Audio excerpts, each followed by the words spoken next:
Come along with us as we travel to Lake Placid, New York, so my husband can fulfill another expensive dream of racing an Ironman event in Lake Placid. We said goodbye to his bike, praying that it will be transported in one piece without any damages. Bye bye. We took a red-eye flight with a layover at Baltimore. We barely fell asleep. It was just bad for everyone, especially for the girls. We finally arrived in Albany, and the drive to Lake Placid was about 2 hours.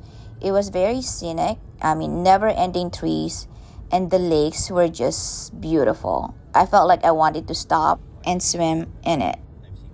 As we get closer to the town, we saw a bunch of cyclists. If I were to guess, they were triathletes prepping for Sunday's Ironman race. We stayed at Courtyard, which was a great location for spectating all day long with kids. After hotel check-in, we immediately went to Mirror Lake so that my youngest child can participate in Iron Kids event. She did the quarter-mile distance, of which she mostly walked with my husband, and in the end, she got her finisher medal. It was a fun event for both kids and parents. Then we walked to the Ironman Village so that Carlo can get his registration packets. Day 2 at Lake Placid, which was Saturday, was a full-day event for us. This was really the only day to act as tourists in Lake Placid. We did a lot of obligatory pictures around Olympic Village, which was temporarily called Ironman Village. The sights, the views were just amazing. There was so much to see, to learn about the Olympic history, and so much restaurants to choose from. The views were never ending, and you can feel the excitement of an Ironman event. Definitely vibing. After sightseeing and lunch, Carlo checked in his race bags and his bike. Then we saw a triathlon bike left alone with a for sale sign. We drove 20 miles outside Lake Placid to see the covered bridge of Jay. It was such a perfect IG pictorial spot. Actually, on race day, the bike route will also go through this covered bridge. Then we were fortunate enough to see deers crossing the street. This was a treat for my toddler. We drove back to Lake Placid, spent the next 2 hours exploring downtown, admiring Mirror Lake, and of course, snacking our way through it all. Sunday, race day.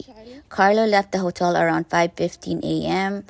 for a 1-mile walk to the swim start at Mirror Lake.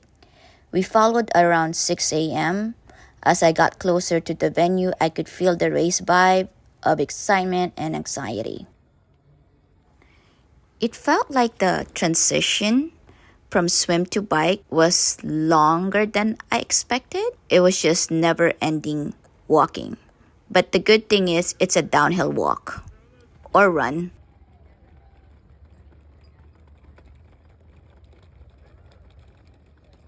I saw Carlo with friends and wished them well. If you look closely, you will see him waving.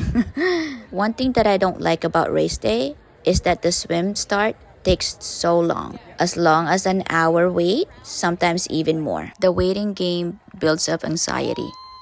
I saw a handful of pros running through the transition, including the first male out of the swim, and also Jackie Herring, which she also happens to be a mom of 2. I'm a big fan of hers. I decided to go back to the hotel while Carlo was still swimming. It was better off cheering for him at the hotel.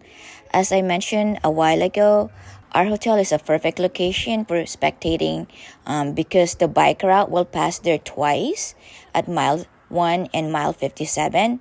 Then during the run, it will pass there at mile 1, mile 8, mile 14, and mile 21.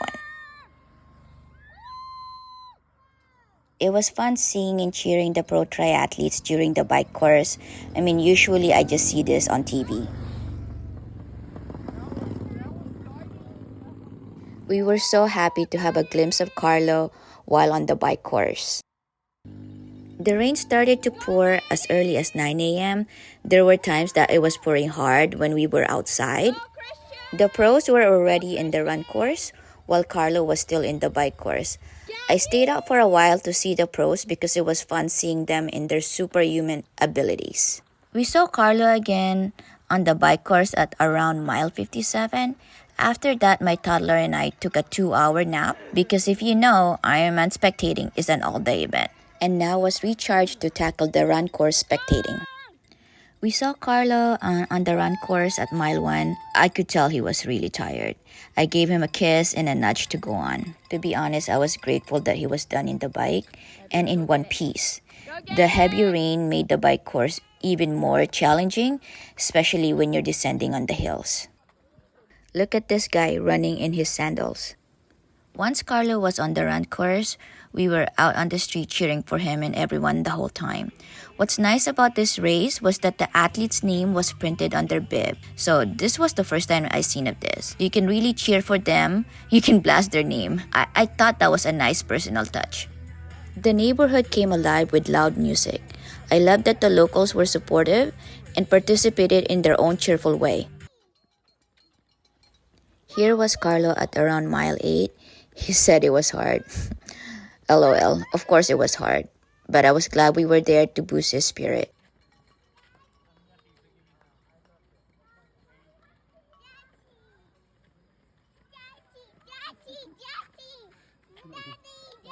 Go get it. So hard? Third passing at around mile 13. He looked upbeat, so that's good news, and his strides were better too.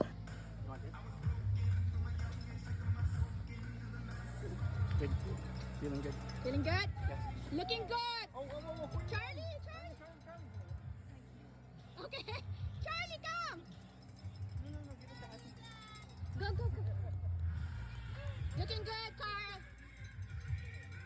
Stay strong. He's actually catching up to my daughter. By the time we saw him at around mile 21, it was completely dark already. I could tell that he was already in low spirit and just want this marathon to be done.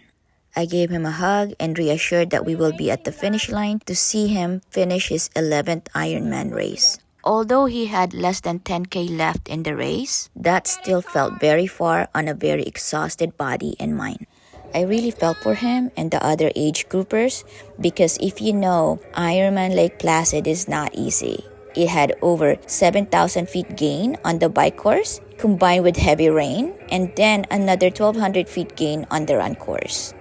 By now, I was also exhausted, spectating all day while raining and while taking care of 2 kids. We marched for another 1 hilly mile walk to the Ironman village, and then we finally saw him all smile running to finish his 11th Ironman race. We were incredibly so proud of him.